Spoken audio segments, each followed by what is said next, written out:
The parable is called, "Words Can Hurt Like Nails." A wise father, who had experienced both joyful and painful moments in life, decided not to delay teaching an important lesson to his 10-year-old son. He understood that the sooner the boy learned to control his emotions, the easier his path would be in the challenging world of adulthood. In their yard stood an old wooden fence, which was planned to be taken down that summer. The father handed his son a small bag of nails and gave him a task. Each time he lost his temper, he was to hammer one nail into the fence. To make it more engaging for the boy, the father promised a small reward for each nail driven in. Life in a large family constantly tested one's patience. Arguments between siblings flared up as regularly as the sun rose in the sky, almost every day. The boy often gave into irritation. On the first day alone, he hammered dozens of nails into the fence. But soon, he realized that it was much easier to learn to control his anger than to keep hammering nails with the heavy mallet into the old, but still solid oak planks. Gradually, the number of nails decreased, and along with it, his interest in monetary rewards faded. He remembered his father's words, "Money is just a tool, not something to chase after." Finally, the day came when the boy managed to keep his composure the entire day. Overjoyed, he ran to tell his father. His father listened, smiled, and gave him a new task. "Now, for each day that you manage to hold back from judging others, you may remove one nail from the fence." Over time, not a single nail remained in the fence. The father patted his son on the shoulder and said, "You've done well, but look closely, do you see all these holes left behind? It is the same with the human heart and soul. When you speak harsh and hurtful words to someone, they leave wounds. Even if you apologize 1,000 times, the scars in their memory will still remain." At that moment, a new understanding began to take root in the boy's heart. Words have power. This power can heal, but it can also deeply wound. There is a saying, "What fills a person's heart is what spills from their lips." The gospel says, "A good man brings good things out of the good stored up in his heart, and an evil man brings evil things out of the evil stored up in his heart." Thank you for listening to this moral tale. In conclusion, I would like to say that you can read or save all the parables, a moral tale, in the Telegram channel or Instagram, which you can find in the description channel. And please support my project by subscribing to the channel and leaving a like as a gift. Peace.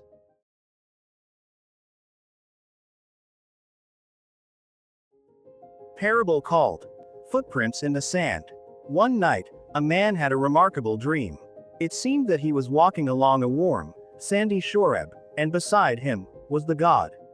The gentle wind stirred the grains of sand, and the waves, like the breath of eternity, rhythmically kissed the earth. Above them stretched the sky, and in its vast, endless blue, scenes from the man's life began to appear, joyful and sorrowful moments. Times of triumph, and times of loss. He looked down at the sand, and every time, he noticed two sets of footprints. One belonged to him, the other, to the God. But then, in the darkest and most difficult times of his life, where his heart ached with pain and despair, he saw only one set of footprints. His soul was filled with sadness.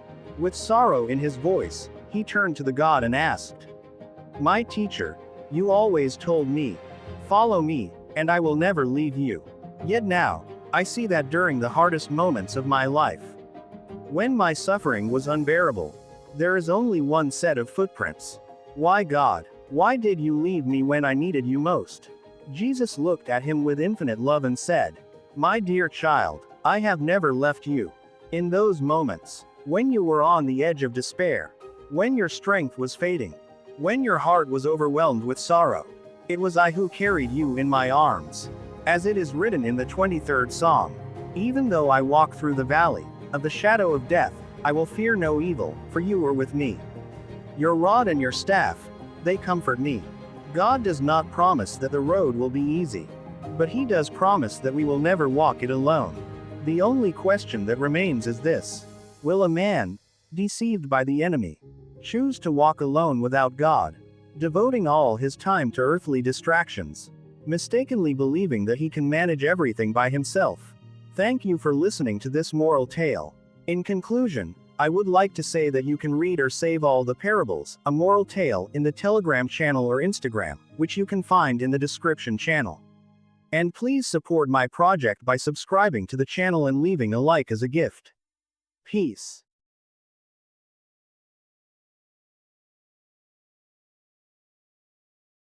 The parable is called A Lifelong Fishing Trip.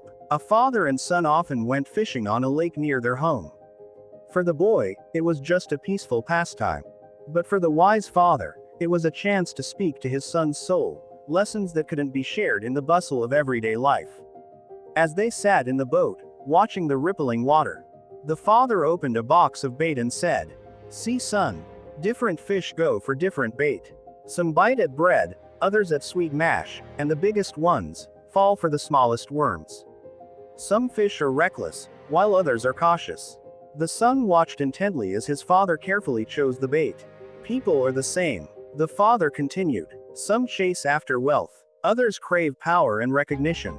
But the most trusting and pure-hearted, they can be caught by something even simpler. A lie, the son answered, deep in thought. But why do people fall for it? The father sighed.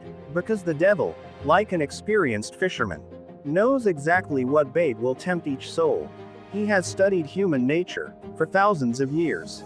He won't offer something you'd reject outright. He'll disguise the hook with something that seems harmless, even good. Just then, the boy's fishing rod jerked. "I got one," he shouted. His father helped him reel in the catch and added, "That's how it happens. When we take the bait, we don't realize we're caught. The sooner you see the trap, the freer you remain." But how can we recognize deception? The boy asked. The father placed a hand on his shoulder. Not by intelligence alone, but by keeping your heart close to God in constant prayer. He then spoke of Jesus, who faced temptation in the wilderness. The devil tried to lure him 3 times. With bread, knowing he was hungry. With a reckless test of faith, telling him to jump from the temple. With power over all kingdoms, in exchange for worship. But Jesus rejected every temptation, answering, "Man shall not live by bread alone." Do not put your God to the test. Worship God alone and serve only Him. The father gazed at the golden sunset, reflecting on the lake. The devil still tempts us in the same way, with material greed, doubts, and a thirst for power. The world is full of hidden hooks. Stay wise, my son, hold firmly to your faith. Do not be lazy, and do not forget to memorize short prayers of supplication and gratitude to God, and no bait will lure or deceive you. Thank you for listening to this moral tale. In conclusion, I would like to say that you can read or save all the parables, a moral tale, in the Telegram channel or Instagram, which you can find in the description channel. And please support my project by subscribing to the channel and leaving a like as a gift. Peace.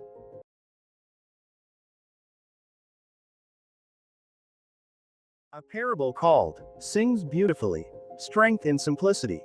A lark soared high, spreading its wings to the warm rays of the sun. It poured out a trembling song, praising the one who had given it this day, this life-giving air, and life itself. Its voice rang over the fields, slipping into every blade of grass, into every drop of morning dew. People hurrying to work, slowed their steps and listening to the melody.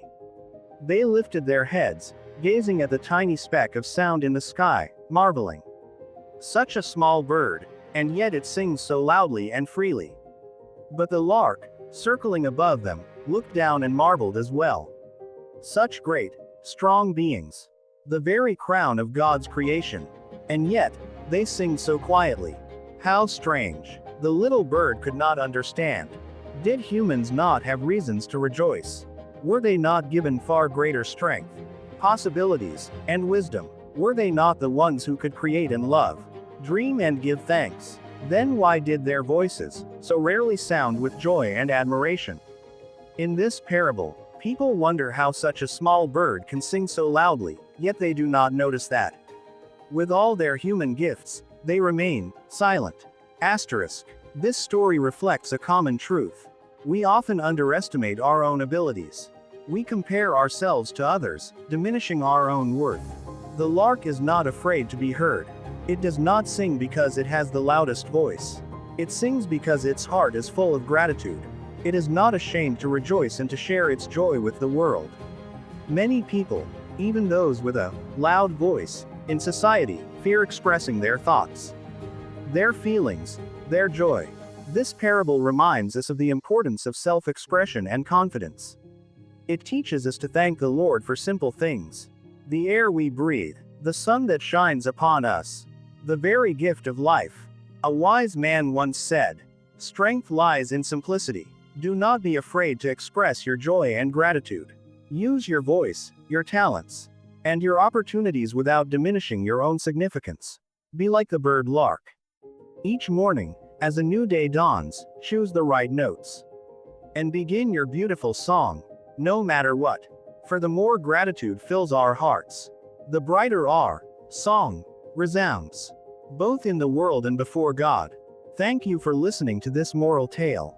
In conclusion, I would like to say that you can read or save all the parables, a moral tale, in the Telegram channel or Instagram, which you can find in the description channel. And please support my project by subscribing to the channel and leaving a like as a gift. Peace.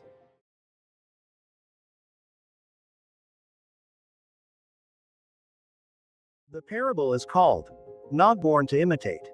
In an ancient city, there lived a skilled jeweler. His creations were unique, each one like a dream come to life.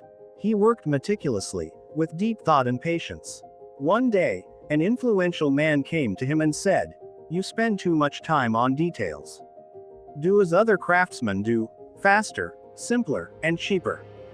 The jeweler heard the voice of his conscience and asked himself, "Do I need this?" The next day, an old acquaintance advised him to leave his craft. "There's more profit in trading gold," he said. "Why burden yourself with such painstaking labor?" Once again, the jeweler listened to his heart. "Do I need this?" Time passed. The ruler of the city summoned him and commanded, "Recreate a great masterpiece. Do not create, just copy." But the jeweler knew, he was not born for imitation. He was born for creation. Among the billions of souls crafted by the Almighty, not a single one is a copy. And once more, he asked himself, "Do I need this?" He refused. It cost him commissions, wealth, and fame. But one day, a wise old man entered his workshop and said kindly, "I have seen many jewels, but yours are different. You poured your soul into them, and you never betrayed yourself. Even when others tried to break you." The jeweler understood. His art was the voice of God within him. In life, there are always those who advise, and sometimes, those who demand. But before blindly following another's will, one must listen to the heart and ask, "Do I need this?" For a person caught in the current of time, it is not easy to realize their uniqueness as God's creation. The world is full of endless templates, rules, and limitations. And yet, each of us is given reason, free will, and the ability to choose to follow what calls to the heart and soul. The Apostle Paul teaches us, "Everything is permissible for me, but not everything is beneficial. Everything is permissible for me, but I will not be mastered by anything." Before taking a step, seek the answer in prayer. Rely on God's wisdom, for only the one who walks the path pleasing to the God finds true freedom, happiness, and peace in their heart. Thank you for listening to this moral tale. In conclusion, I would like to say that you can read or save all the parables, a moral tale, in the Telegram channel or Instagram, which you can find in the description channel. And please support my project by subscribing to the channel and leaving a like as a gift. Peace.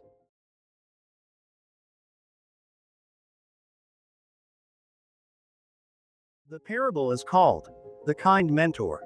A young Riast, young in years, but wise in spirit, sat in a small cafe, inhaling the delicate aroma of herbal tea. His simple robe barely touched the floor, and his hands warmed against the cup resting on the table. It was the first week of Lent, and he was fasting strictly, as was required. So he allowed himself only water, a bit of mountain herb infusion, and a slice of wheat bread. The world around him was bustling. Waiters hurried between tables. Pedestrians rushed past the windows. The evening chill wrapped around the city. But the priest was calm. His heart was warmed by prayer, and then, something caught his attention. A scene that disrupted the quiet flow of his thoughts. At a nearby table sat a young parishioner, enjoying his meal.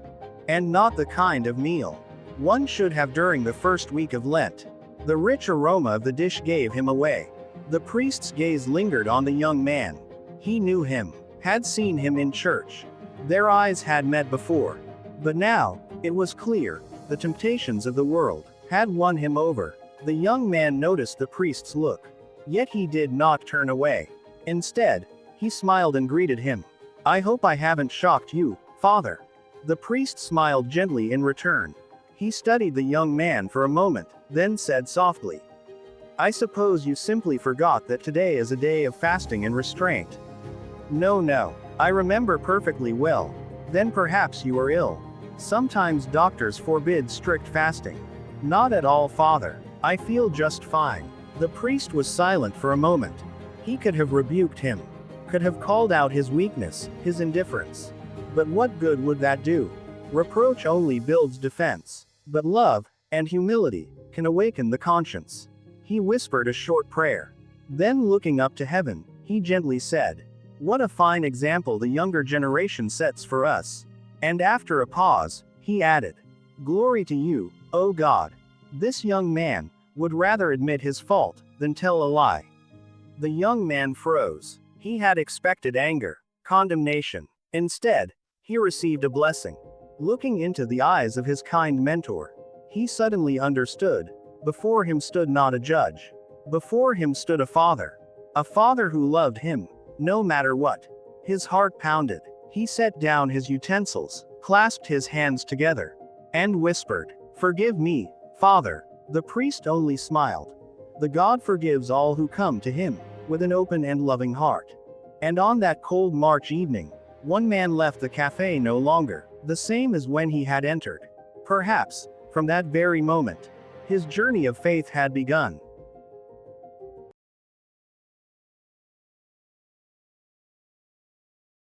The parable is called the living candle. After a long and exhausting day, a devout man entered the church. He wanted to light a candle, but alas, he had forgotten to buy one. He only realized it when he had already stepped deep inside, where the service had begun. What should he do? Go back to the candle stand and disturb those in prayer? No, that wouldn't be right. Then a thought came to him. I will stand in place of a candle. And so he stood, through the entire service, still unwavering, only bowing, crossing himself, and burning with prayer like never before. Nothing distracted him. As he was leaving the church, he suddenly remembered again. I never lit a candle. He sighed with sorrow, yet he had no idea that he had just offered the most pleasing candle to God. As he walked home, a memory from childhood surfaced in his mind. One day, he had asked his grandmother, "Grandma, what do you love most about church?" She smiled gently. The air itself, that wondrous fragrance filling the church. One could dissolve into it, like grace itself. She paused, then added, "The light, streaming from everywhere. It enters your soul, and you yourself become light." Then, covering her eyes with her hands, she whispered, "And the hymns, you cannot help but hear them with your heart. Especially when the litany of supplication is sung, but most of all, open to me the doors of repentance. The multitude of my transgressions." The little boy couldn't quite understand. But how, Grandma, how can someone dissolve into air, into light, into a hymn? She looked at him with warmth. A person, on their own? No, of course not. But for God, nothing is impossible. Only He can unite a Christian and the church into one during worship, turn a prayer into a burning candle, and drops of wax into tears of repentance.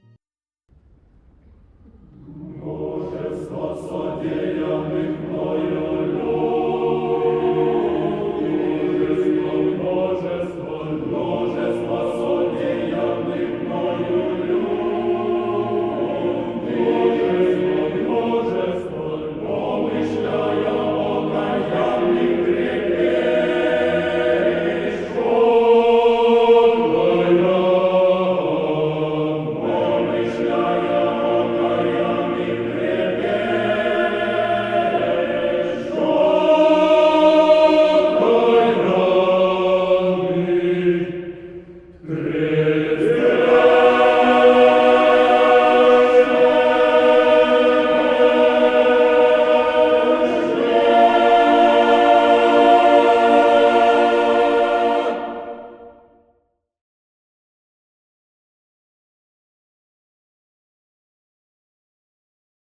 parable is called A Walk with Parents. On a warm, sunlit day, a young family set out for a walk in the city center. A famous musician was performing that day, and the streets were filled with cars. People strolled leisurely, laughing, listening to street artists. The air carried the scent of fresh pastries. The city was alive with celebration. The young couple held their little son's hand tightly, so he wouldn't get lost in the crowd. Together, they admired the glowing storefronts, enjoyed the music, and listened to the lively chatter of passers-by. Everything seemed so bright, so full of wonder. Time flew by unnoticed. When they returned home, their hearts were filled with warmth. It had been a day of joy and impressions. The parents were delighted by everything they had seen. Before bedtime, the mother hugged her son and asked, "What did you feel today?" Surrounded by so much noise and so many people, the boy looked up at her with bright eyes, thought for a moment, then smiled and said, "Mom, to be honest, I really liked it, but I held Dad's hand the whole time, because I was afraid of getting lost." The modern world is full of chaos, sweeping people away like a whirlpool. The real danger is not being afraid of getting lost in it, not fearing to lose oneself as a person. Some believe they will never lose their way. They think they are grown, experienced, and capable of making responsible decisions. Surely, they can handle everything on their own. But one day, any of us may suddenly realize we are standing, lost in the middle of all the noise and commotion. We thought we were walking confidently, but we lost our direction. And if at that moment, we do not reach out for the one who has always guided us, our life's path may turn into a closed loop of unanswered questions and unresolved struggles. Trust in the God with all your heart, and do not lean on your own understanding. In all your ways acknowledge Him, and He will make your paths straight. Just like a child who never lets go of their father's hand in a crowd, so should the soul of a Christian never let go of God's hand. The world is full of crossroads, dangerous turns, and temptations, many paths leading the wrong way.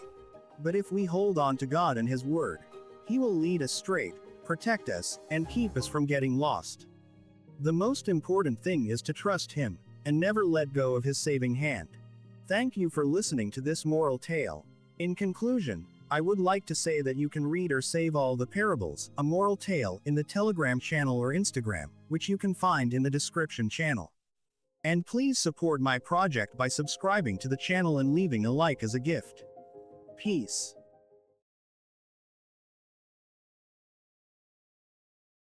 Hunting for good deeds. A parable. The autumn forest breathed with coolness. The air carried the scent of fallen leaves. Two hunters walked along the trail, talking leisurely. "Look, fresh tracks," one of them said, pointing to faint paw prints in the damp earth. "That means he's close," the other nodded, checking the trap they had set the day before. They moved on when suddenly, like lightning, a hare burst from the tall grass. Ears pressed back, paws barely touching the ground, he flew faster than the wind. A slight jolt, and the noose tightened around his hind leg. "Got him," one hunter cried, rushing forward. It seemed he was caught for good. But then, in one last desperate effort, he lunged with all his might. Snap! The rope broke. In a heartbeat, the hare vanished into the undergrowth. The hunter stood there, empty-handed, stunned by the creature's escape. "I caught him, but I couldn't hold him," the hunter sighed, staring at the broken end of the rope. This parable teaches two crucial lessons for every believer. First, if you are caught in the snare of sin, flee. Once caught, it seems impossible to break free. But should you remain in the snare? No, better to fight, twist, and break free, just like that hare. Rather than let evil hold you captive. The devil hunts us every day, setting traps, anger, envy, judgment, despair. And how easy it is to step into them. But even if you do, don't give up. Fight, escape, hold fast to faith and pray, God will show you the way to freedom. Flee from sin as from a serpent, for if you approach, it will bite you. Second, a Christian is a hunter, not prey. This means taking an entirely different position in life. Not hiding from danger, but striving toward the light.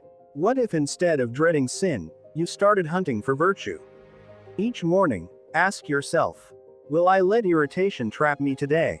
I will hunt for kindness and patience. Will I be ensnared by anger? Or, I will seize the chance to do a good deed. Imagine, you are hunter. You seek faith and patience. You track down moments where you can help, feed the hungry, clothe the poor. You shine light on the path for those lost in darkness. If a person decides to be a hunter for good, the world will become brighter. Didn't succeed today? Try again tomorrow. Never give up. Overcome evil with good. Take every thought captive to obey Christ. An experienced hunter is called a victor. In faith we are called not only to flee from evil, but to chase after righteousness. For Christ himself commanded us, in this world, you will have trouble. But take heart, I have overcome the world.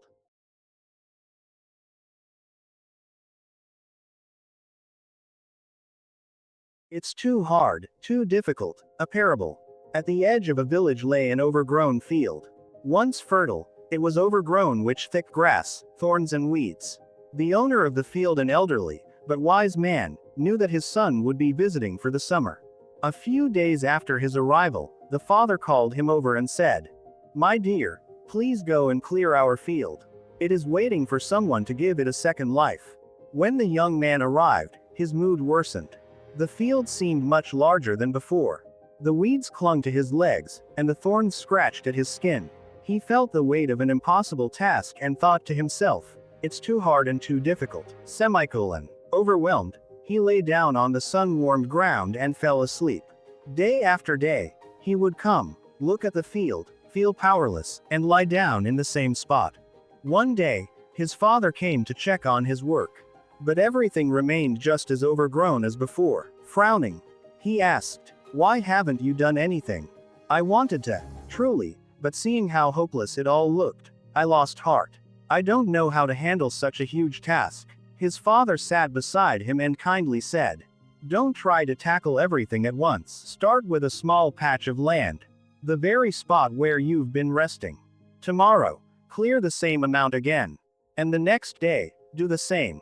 Day by day, your work will progress." Inspired by his father's words, the young man cleared just a small section. The next day, another. Soon, the weeds became fewer, the land breathed again, and the field was once again ready for planting. Many people feel overwhelmed by the size of their challenges. But there is a 20-minute method, proven by many, including myself. Just spend 20 minutes on something necessary but difficult. For me, it was a set of exercises for my aching back, which took about 25 minutes. It was also learning a foreign language. Choose something that matters to you. Perhaps reading the Holy Gospel or sports, developing a new hobby. That could one day become an additional source of income. Small steps, done consistently, lead to unexpectedly great results. If even 20 minutes seem too hard, try the 5-minute method. Trick your lazy brain. Tell yourself, "I'll do this for just 5 minutes." More often than not, you'll get caught up in the process and keep going. Don't wait. Don't postpone and don't be afraid. Just begin. And tomorrow, just a little more. Perfect conditions may never come. But starting is what matters. In time, you will see how abandoned ground transforms into a blooming garden. As Saint Macarius of Egypt taught, God expects effort, labor, and dedication from a person. But without heavenly clouds and the rains of His grace, even the hardest worker will achieve nothing useful.